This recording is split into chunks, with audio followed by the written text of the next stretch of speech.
Hello दोस्तों, कैसे हैं आप सभी। मैं उम्मीद करता हूं आप लोग अच्छे होंगे। तो आइए आज हम लोग क्लास 12th का सीक्वेंस एंड सीरीज से कुछ ऑब्जेक्टिव देखते हैं।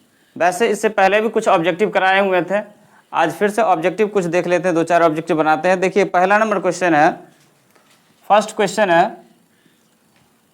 कि the nth term of the series, the nth term of the series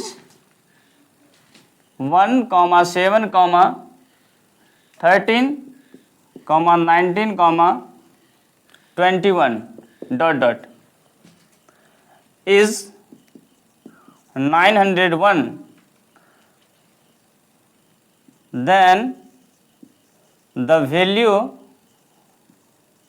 of n is, और हमारे पास ऑप्शन दिया गया है 90, बी है 100, सी है 151 और डी नन। तो जब भी इस तरह का क्वेश्चन रहेगा, इसे सॉल्व करने के लिए सबसे पहले हम लोग सीक्वेंस वो सीरीज जो दिया गया उसको लिख लेते हैं 1, 7, 13, 19, 21। तो इसमें हमारे पास ए जो है वो 1 है और डी कितना है, common difference a2 minus a1, a2 कितना है 7 और माइनस a1 1, तो कितना 7 में से 1 माइनस होगा तो 6 हो जाएगा। और इसमें कहा जा रहा है कि is the nth term of the series 1, 7, 13, 19, 21 is 901। इसका मतलब ये हो गया कि हमारे पास Tn जो दिया गया है वो 901 है। Then the value of n, तो हमें n का वैल्यू निकालना है, n is equal to what. इस तरह का जब भी क्वेश्चन होता है और n is equal to what Tn दिया है, n is equal to what कर दिया है, तो हम क्या करेंगे, इसमें a plus n minus 1 into d is equal to Tn, ये हमारे पास फार्मूला होता है एक। तो a कितना है 1 और n तो निकालना है, n फाइंड करना है, d है 6 इज इक्वल टू Tn कितना है 901 है। अब इसको हम क्या करेंगे, n माइनस 1 अक्रॉस ये 6 इज इक्वल टू 901, और ये प्लस का है तो बराबर को उधर माइनस का 1 हो जाएगा। तो n minus 1 cross 6 is equal to 901 में से माइनस करेंगे 1 तो ये 900 हो जाएगा, और ये n minus 1 is equal to 900 और ये गुना का है तो भाग 15 छक्के 90 और एक जीरो यहाँ उतर जाएगा। n minus 1 is equal to 150, तो n इज इक्वल टू 150 और ये माइनस का है तो ये प्लस 1, तो n इज इक्वल टू 150 में 1 ऐड होगा तो 151 हमारा आंसर हो जाएगा। तो इस तरह n का वैल्यू कितना 151 हो गया, यानी ऑप्शन सी सही है। तो आइए दोस्तों अब हम लोग अगला क्वेश्चन की ओर ध्यान देते हैं। ओहो सॉरी, माफ़ करना दोस्तों, क्या क्या बोला जाता है, ध्यान नहीं ध्यान देते हैं। देखिए तो पहला क्वेश्चन, ये क्वेश्चन क्या है, sum of 10 terms of AP where nth term is 5 + 6n is, इसमें ऑप्शन है 380, 400, C 480, D नन। तो इस तरह का जब भी क्वेश्चन होगा इसको हम लोग सॉल्व करेंगे। सबसे पहले हम क्या करेंगे कि हमारे पास n टर्म्स कितना दिया गया है, यानी Tn is equal to 5 + 6n, और n की जगह हम लोग क्या करेंगे 1 पुट करेंगे। 5 + 6 n की जगह 1, तो ये हो जाएगा 5 + 6, 6 × 1 = 6, तो 6 और 5 11। यदि हम n की जगह 2 रखते हैं तो 5 + 6 गुने n की जगह 2, तो 5 + 6 = 2 12, यानी 12 5 17 हो जाएगा। यदि t की जगह हम 3 रखते हैं तो 5 + 6 क्रॉस n की जगह 3, तो 5 + 6 3 = 18, यानी 18 और 5 23। इस तरह जो हमारा सीरीज हो जाएगा ये 11, 17, 23 ... तो इसमें हमारा जो a हो जाएगा वो 11 और d क्या हो जाएगा a2 माइनस a1, तो a2 कितना है 17 और माइनस a1 11, घट के कितना आ जाएगा 6 ना, हाँ बच्चे 6 सही है।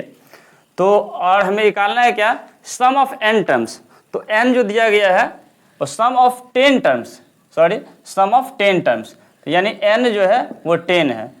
तो 10 टर्म का यानी 10वां टर्म का हमें सम निकालना है। तो इसके लिए फार्मूला होता है Sn is equal to n/2 into 2a plus n minus 1 into d. S और n का value 10 is equal to 10/2, 2 cross a का वैल्यू कितना है यहाँ 11 और plus n 10 minus 1 cross d का वैल्यू है 6, तो कितना हो जाएगा 5, 11 2 22 प्लस ये 9 हो जाएगा घट के और 6, तो ये 5 इंटू 22 नछा के 54, तो 5 इंटू 4 2 6 और 5 2 7। इसके बाद हम लोग क्या करेंगे 5 गुने 76, 6 5 30, 3 और 7 5 35, 3 38, यानी 380 हमारा आंसर हो जाएगा। ऑप्शन नंबर ए सही है। ठीक है, तो आइए बच्चा लोग अब हम लोग अगले क्वेश्चन की ओर प्रस्थान करते हैं। अगला क्वेश्चन है if a1, a2, a3, a4 are 4 arithmetic mean between 2 and 17, then a1 plus a2 plus a3 plus a4 is. Option है 19, बी 38, सी 57, डी नन। तो इस तरह के क्वेश्चन जब भी होगा इसको क्या करेंगे सॉल्यूशन, क्या दिया गया है हमारे पास a1, a2, a3, a4, ये चार जो है अर्थमेटिक मीन है जो किसके किसके बीच में बिटवीन है, यानी किसके बीच में है 2 और 17, तो यहाँ 2 और यहाँ 17, ये दोनों के बीच में ये चार अर्थमेटिक मीन है।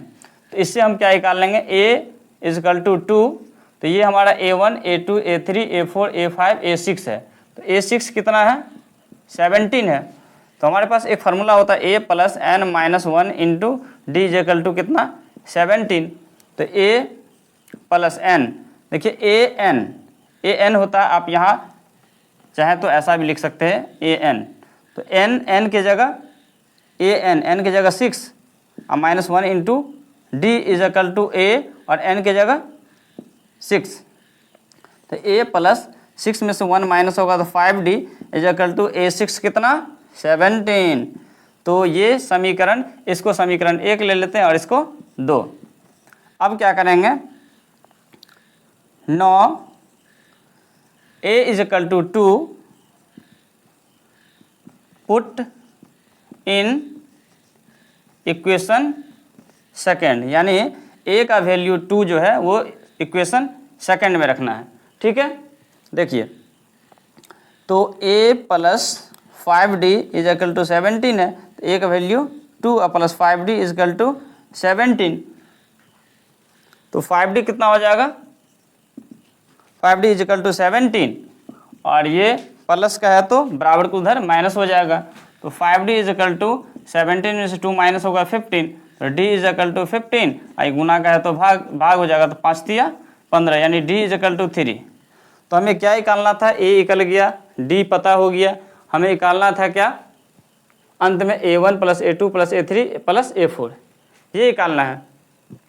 तो देखिए यहाँ से हम निकाल लेते हैं a1, ये a है, a व्यापक रूप होता है AP का व्यापक रूप होता है क्या a plus d, a plus 2d, a plus 3d, a plus 4d, इस तरह जाता है। तो ये a है, ये a1 जो है हमारा वो क्या है a प्लस d, तो a का वैल्यू कितना, a का वैल्यू है 2 प्लस d का वैल्यू 3, तो ये 5 आ गया। फिर a2 क्या हो जाएगा a plus d, a plus 2d, a plus 2d, तो a का वैल्यू कितना है 2 प्लस 2 क्रॉस d का वैल्यू कितना है d 3, तो 2 प्लस 3 दूनी 6, यानी 6 2 8।